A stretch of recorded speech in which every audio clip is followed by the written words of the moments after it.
Hello students. Hope you're enjoying your online classes and learning through these videos. Today, we'll continue learning about chapter 1 of economics development. We will be covering a very important topic today, that is how to compare different countries or states. Now, before we talk about comparing national development, let us first of all see how people compare things.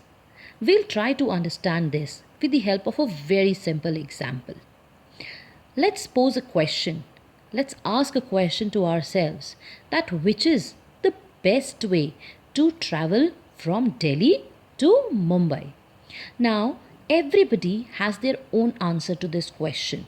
Some may say airway, some may say I would like to travel by my own car, and the other might say railways. Now, what we see over here is that different people will come up with different opinions. Then, how do we arrive at a consensus? हम कैसे पता लगाएं कि best way क्या है? और हर किसी की बेस्ट की डेफिनेशन ही अलग होती है. इसीलिए बहुत ज़रूरी है, it is very essential to determine the criteria. हम किस बेसिस पे किसी बेस्ट वे तक आना चाहते हैं, बेस्ट वे होता क्या है. तो इसीलिए अब हम क्या करेंगे, हम अपना क्वेश्चन ही रिवाइज करते हैं. शायद हमारा पूछने का तरीका गलत था. अब हम एक क्राइटेरिया के साथ अब हम एक स्पेसिफिक क्वेश्चन पूछते हैं. Let's ask that which is the most economical way to travel from Delhi to Mumbai. तो अगर हम पैसों के नज़रिए से देखें तो सबसे इकोनॉमिकल वे कौन सा हो जाता है, रेलवेज़ हो जाते हैं. अब हम इसी क्वेश्चन को एक और तरीके से पूछते हैं. Then which is the fastest way to travel from Delhi to Mumbai. अब क्राइटेरिया क्या बन गया है, स्पीड बन गई है. तो डेफिनेटली सबका आंसर क्या आएगा, एयरवेज आएगा. So what we have learned that it is very essential to have a criteria to compare. अगर हमारे पास क्राइटेरिया नहीं होता है तो हम ठीक से कंपेयर नहीं कर पाते हैं. So it becomes easier and convenient to compare with a criteria or with certain characteristics. अब जब हम नेशनल डेवलपमेंट की बात करते हैं तो people have different opinions when comparing national development. कोई भी इंसान जिस देश में रहता है वो क्यों मानेगा कि मेरी कंट्री डेवलप्ड नहीं है. तो यहाँ दो एग्जाम्पल लेते हैं हम. USA, one of the most developed Nations जैसा माना जाता है, तो यूएसए के लोग मानते हैं कि वो बहुत डेवलप्ड हैं. People living over there find that my country is more developed. Why it is more developed? Because it has industries, modern industries, good infrastructure. So they take this reason that why they can be called developed, because they have industries and they have good infrastructure. Now, Indians also find that we are also very developed. Why we are developed? Because we have got a very good system of ancient traditions. Our cultural heritage is very rich. So, we are also developed. Now, what to do? What criteria? Both of them seems to be absolutely true at their place. दोनों ही अपनी जगह सही है. USA भी developed है, India भी developed है. तो लेकिन दोनों को क्राइटेरिया अगर हम देखें तो बिल्कुल अलग है. दोनों अपने आप को डेवलप बिल्कुल अलग अलग नज़रिए से देख के बताते हैं. Hence what should be the criteria to develop, to make sure or to assess that what is should be the criteria to make sure that whether a country is developed or not. तो इसीलिए we have established a global criteria. एक global criteria की requirement है और वो global criteria जो हमने choose करा है to compare countries is income. So we have taken income or money as the criteria to assess the national development. अब वर्ल्ड बैंक ने अपनी एक रिपोर्ट में इस बात को स्थापित करा है, उसने डिक्लेयर करा है कि वो कंट्रीज़ जिनकी इनकम ज़्यादा है वो कहलाएंगी रिच कंट्रीज़ या फिर डेवलप्ड कंट्रीज़, और वो कंट्रीज़ जिनकी इनकम कम है, लेस इनकम वाली कंट्रीज़ लेस डेवलप्ड कहलाएंगी. Now the question comes, what is the income of a country? एक कंट्री की इनकम क्या होती है वो कैसे पता लगाया जा सकता है? अब टोटल इनकम, एक कंट्री की इनकम को हम कहते हैं total income. Income of a country, I am repeating again, is the sum or the total income of the entire population. ठीक है, ये बात याद रखनी है कि टोटल इनकम क्या होती है. That is the sum total of the income of entire population. एक कंट्री में जितने भी लोग रहते हैं, जब हम उन सब की इनकम को ऐड कर देते हैं तो हमारे पास क्या आ जाती है? हमारे पास आ जाती है total income of the country. अब हमारे पास दो एग्जाम्पल्स हैं. हम पता लगाते हैं कि हमने क्राइटेरिया तो फाइंड आउट कर लिया कि इनकम एक तरीका हो सकता है कंट्रीज़ की डेवलपमेंट को असेस करने का, नेशनल डेवलपमेंट, कंट्रीज़ को कंपेयर करने के लिए कि कोई कंट्री डेवलप्ड है या नहीं है. इनकम एक तरीका है. तो क्या टोटल इनकम वो तरीका है? Let's find out with the help of another example. Now we have two countries, country A and country B. Now country A is a country with large population. बहुत सारे लोग रहते हैं वहाँ पर. But the income of every person is very low. लेकिन उनकी तनख्वाह, उनकी इनकम क्या है? कम है. उसी तरीके से कंट्री बी में एक और कंट्री है where population is less, population कम है, बट वो कम पॉपुलेशन वाले लोग जो हैं उनकी इनकम बहुत ज़्यादा है. तो इससे हमारे पास क्या कंक्लूजन आता है कि जो टोटल पॉपुलेशन है कंट्री ए की, that has more total income for sure, क्योंकि लोग ज़्यादा हैं तो इसीलिए उनकी टोटल इनकम ज़्यादा हो गई. बट अगर हम रियलिटी में सोच कर देखें, चाहे टोटल इनकम कंट्री बी की कम होगी, लेकिन वो लोग आपस में, वो जो इंडिविजुअली अगर हम देखें तो वो लोग ज़्यादा प्रॉस्परस होंगे.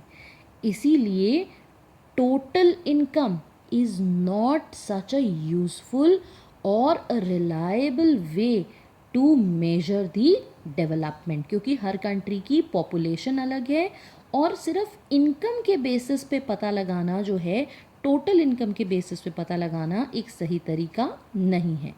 So what to do with it? So another way to compare countries based on income only is the average income. Now average income is, what is average income? It is the total income of a country divided by the total population.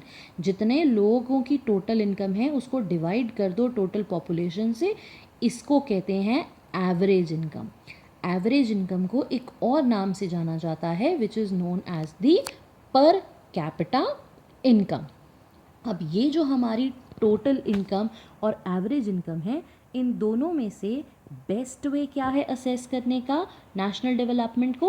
Average income है. It is a more reliable criteria to compare national development, as the total income was not telling us what an average person is likely to earn. So here we have average income or the per capita income, which is a better way to assess the national development of the countries. Now let us look at this example given on page number 9 of your textbook. There is a table. Now what happens, what is shown over here is, we have been shown two countries again, country A and country B. And what is the population of both the countries? 5 people each. It's just a fictitious example. ठीक है, हमारे पास ये data है जिसमें हम मान कर चल रहे हैं दो कंट्रीज़ हैं, दोनों कंट्रीज़ में 5 लोग रहते हैं. अब पांचों की इनकम उन्होंने आपको दे दी. देखो कंट्री ए में भी इनकम 5 लोगों की बता दी, कंट्री बी में भी बता दी. एवरेज कैसे निकालेंगे? एवरेज की इनकम इन सारे नंबर्स को ऐड कर देंगे. ठीक है, तो वो टोटल इनकम आ गई और उसको डिवाइड किससे करेंगे? Total population. और पॉपुलेशन क्या है? 5 पीपल. तो जब हम इनको डिवाइड करते हैं तो दोनों कंट्रीज़ की एवरेज इनकम हमारे पास आ जाती है. ध्यान से देखिए, कंट्री ए में 5 लोगों की जो इनकम है इट इज़ क्वाइट गुड और एवरेज कितना आ गया? 10,000. अब कंट्री बी में एक पर्सन की इनकम तो बहुत ज़्यादा है, बाकी सबकी बहुत कम है. और जब हमने टोटल उसका एवरेज निकाला तो हमारे पास नियर बाय दोनों ही कंट्रीज़ की एवरेज इनकम कितनी आई है? कुछ कुछ सिमिलर आ गई है.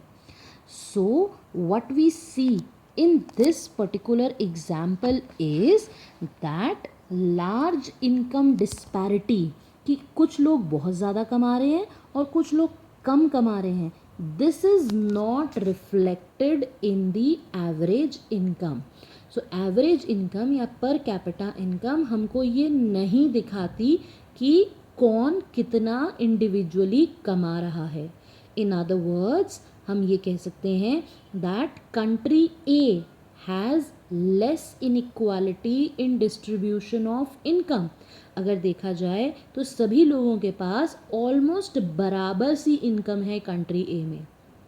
But in country B, no equal distribution of income and it has great divide, बहुत ज़्यादा gap है between the rich people and the poor people. Hence, what we can say is, we can conclude is that per capita income or the average income as a criteria of development is not without its limitations. कमियाँ इस system में भी हैं. जैसा title दिया है that averages are useful for comparison but they also hide disparities, कि average income ज़रूरी तो है, इम्पॉर्टेंट तो है, लेकिन वो डिस्पैरिटीज़ को, वो क्या करती है, जो भेदभाव है, जो गैप्स हैं, उसको कहीं ना कहीं छुपा लेती है.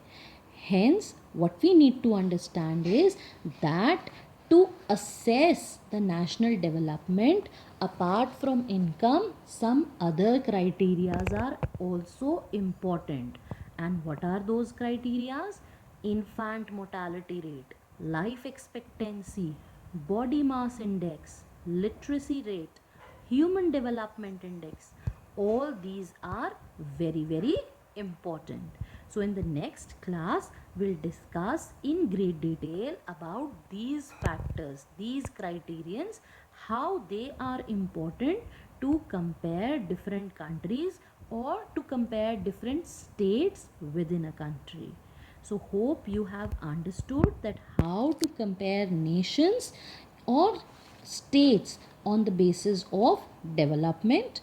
For today, after watching this video, you all must read page number 8 and page number 9 of your textbook. So stay safe. Thank you so much.